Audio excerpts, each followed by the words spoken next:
Hello, I'm excited that you're joining me to explore this comprehensive process for knocking out debt. I chose to focus on debt because debt is my most requested topic, something that weighs on so many people and yet doesn't have to be permanent. Before we begin, I wanted to share a bit of my own story. You see, I started developing this course because I know what it's like to have debt, lots of debt in fact. After attending college and feeling prepared to go out into the world, I started my first job. But I learned that I had a lot of student loan debt. In fact, not just a lot of debt, but a lot of different student loans. I also had credit card debt, and I couldn't start a new job without buying a new car, financed, of course. So I learned pretty quickly that renting an apartment, buying household items, subscribing to cable, a cell phone, internet, going out with friends, and paying off my debt was more than my paycheck could handle. And the debt quickly turned into a nightmare. I was barely keeping up, and I was weighed down by the debt and the frustration and the stress of it all. That's why I started putting together this course, because I learned the hard way by making some mistakes and discovering useful tools on how to get ahead. I wish I'd known then what I know now, and I wanted to share those lessons with you so that you can get beyond debt as fast as possible. I'll share more specifics about my own journey through the course, including some of the drastic measures that I took. Now, all of those learnings are brought together here in 6 modules. First, with our time today, we'll gain a better understanding of debt and how we can start to tackle it. In Module 2, we'll dive into the most common types of consumer debt like credit cards and auto loans and mortgages. In Module 3, we'll go into details and options around student loans. In Module 4, I'll share ideas on how to free up cash. And then in Module 5, we'll use that cash in combination with other strategies to knock out our debt even faster. And then finally in Module 6, we'll bring it all together and show you how to pick the pieces that are most relevant to you to build a concrete, personalized plan. At the end of each module, there is an activity. Don't worry, they aren't difficult, but we'll be using the results from each activity in a future module and building off of it. So you'll want to complete each activity before moving on to the next topic. By the end of the course, you'll have the information to make smart debt decisions and a process for getting debt-free. I'm hoping that you and I can take this information and work together to make it a reality. Now, welcome to the first module, Managed Debt is Good Debt. I want to congratulate you for taking this first step.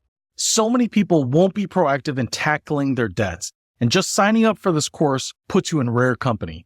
I hope that you'll be one of the dedicated ones that will see it all the way through and eventually celebrate putting debt behind you, and more importantly, the burden and the stress that comes with it, so that you can focus on the things that are most important to you. In our hectic, consumer-driven society, we're constantly being enticed to buy. There's pressure to keep up with the Joneses or upgrade to the latest tech. Rising costs of everything from rent to groceries seem to outpace our income. Throw on top of that a large medical bill or the all-too-common student loan, maybe a hefty car payment or an expensive mortgage. Add it all up and there's one thing that pretty much everyone has: debt. And as the debts become a growing piece of our financial picture, the debts can dictate where our money goes and often hold us back from the financial future that we really want. Now, if you're struggling with debt, you're not alone. Here are some interesting numbers. For people with personal loans, their average balance is $7,576. For households with credit card debt, it's $15,983. And new auto loans are averaging almost $30,000. A typical student loan is over $47,000. The reality is that most people not only have debt, but they have lots of it. And when you have lots of debts, you feel it. Bills coming in as fast as they're getting paid, interest charges and fees making balances grow larger. It's common to be furiously addressing your debts and not feel like you're making any real progress. And sometimes you're not. Sometimes you're falling further behind. It can feel like you're drowning. And for a lot of us, it's more than stress. It can be hopelessness. But there is hope. What if those debts you have today were magically paid off? Imagine for a second if you didn't have any debts. What would you do? Would you finally start doing that saving that you've always wanted to do? Maybe you'd travel or spend some time with family and friends. Maybe you'd have the time and freedom to volunteer for causes that you care about. Or maybe you'd stop dreading retirement and be able to live the life that you want on your terms. So you're probably asking, is that actually possible? Will this process really work? And the answer is yes. This whole course is simply the accumulation of lessons from people who have been successful at paying off debts. It's logical and tested and filled with specific tips and strategies to make your journey as fast as possible. Let me cover a few of the things that this course is not. It is not a get-rich-quick scheme, nor is it an instant fix. Debts can accumulate slowly and thus can be slow to pay off. This is not necessarily an easy process either. Getting serious about progress can mean making tough decisions that will require serious time and effort. Now let's talk about what this program is. It is achievable. There's nothing here that hasn't been done many times before. As I said, it's proven. Everyone who's gotten beyond their debt has used some version of this basic framework. And this is only the first step. This is equipping you with knowledge, and greater knowledge is half of the equation. Creating better habits is the other half, and the key to going from knowing to doing. So if you're willing to take the plunge, you can have financial well-being. And you'll be joining a growing group of people that have achieved it as well. If you spend a few minutes searching the web for stories of people that have paid off massive amounts of debt, you'll find thousands of them. People are doing it. People are paying down debt, and they're doing it with the same amount of money that you're making, not by inheriting millions of dollars or using some little-known legal strategy. Titles like How I Paid Off $90,000 in Debt in 3 Years, 8 Steps I Used to Pay Off $81,000 of Debt in Less than 3 Years, How We Paid Off $195,000 of Debt in 18 Months, and one of my favorites, How a Professional Fireman Paid Off $52,055.15 in credit card debt in just 7 months. The types of debts vary greatly, as do the reasons people find themselves in debt. But the process of getting out of debt is the same. It begins with a decision to be free of debt. It's being sick and tired of being sick and tired.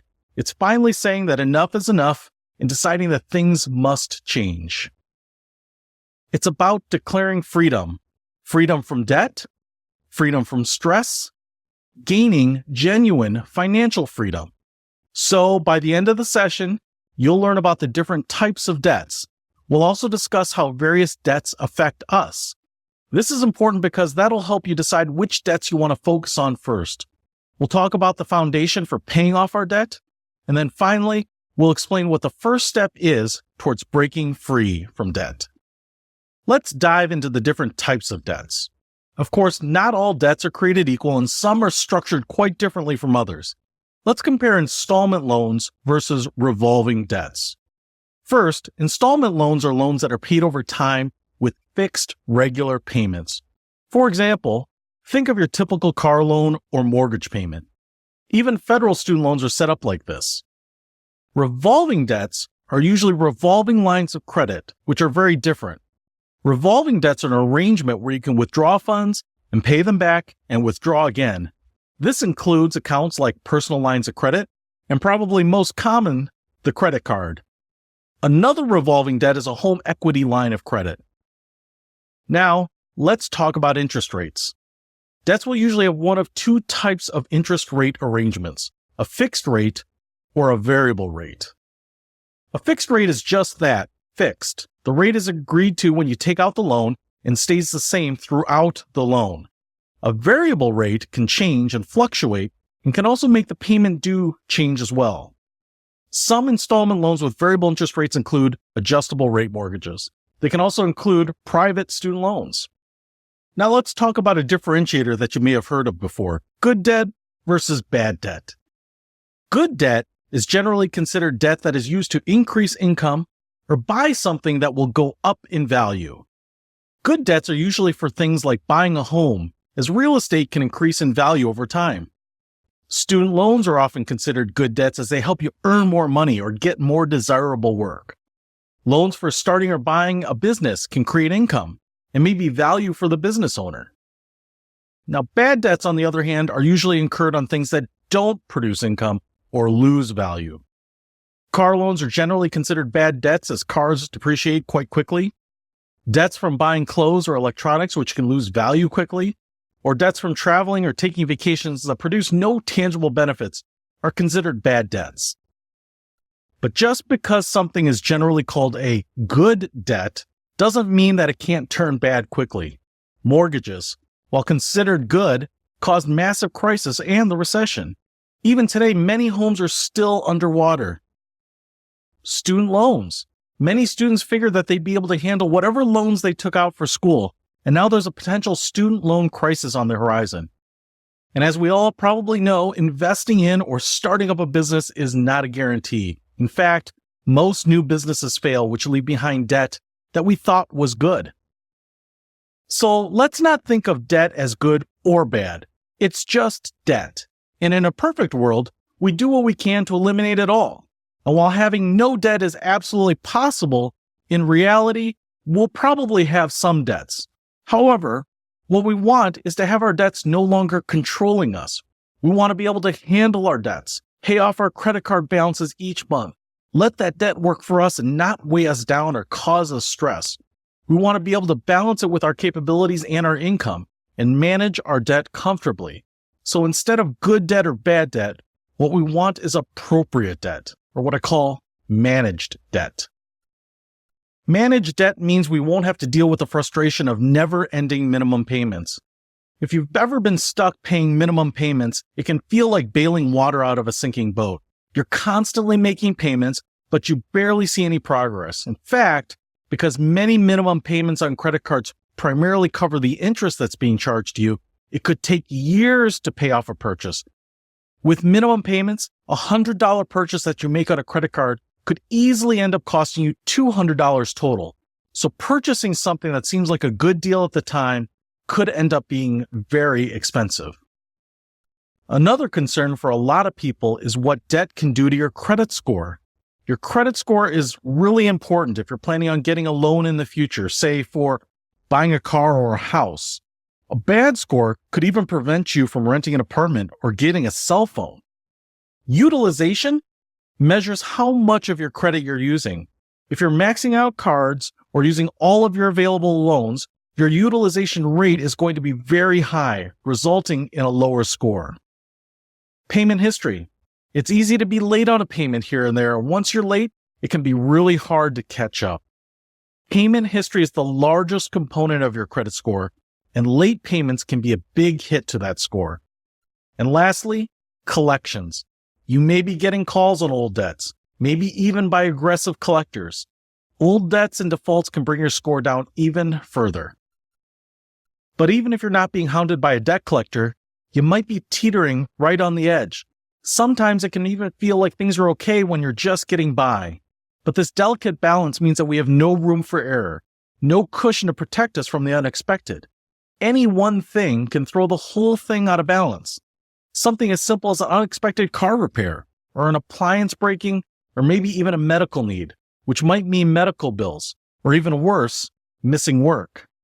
Let's not forget that the unexpected can affect our income as well, maybe a loss of hours or a loss of a job completely. Anything, even the smallest thing, can send us into crisis even when we think we're balancing our debt.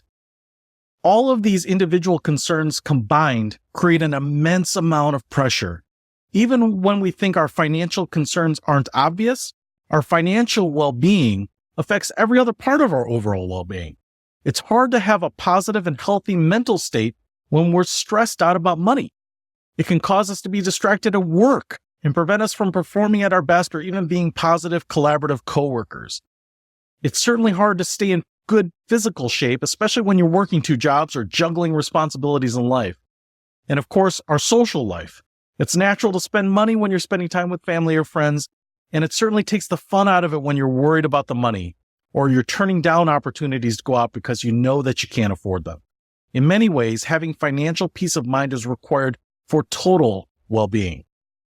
And if we're constantly dealing with bills and stress, it can be nearly impossible to focus on anything beyond our immediate needs.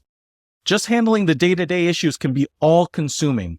But debt does delay or even sacrifice a lot of the things that we want in the long run. Things like having experiences with family and friends, such as traveling, or saving up for school, car, or a home.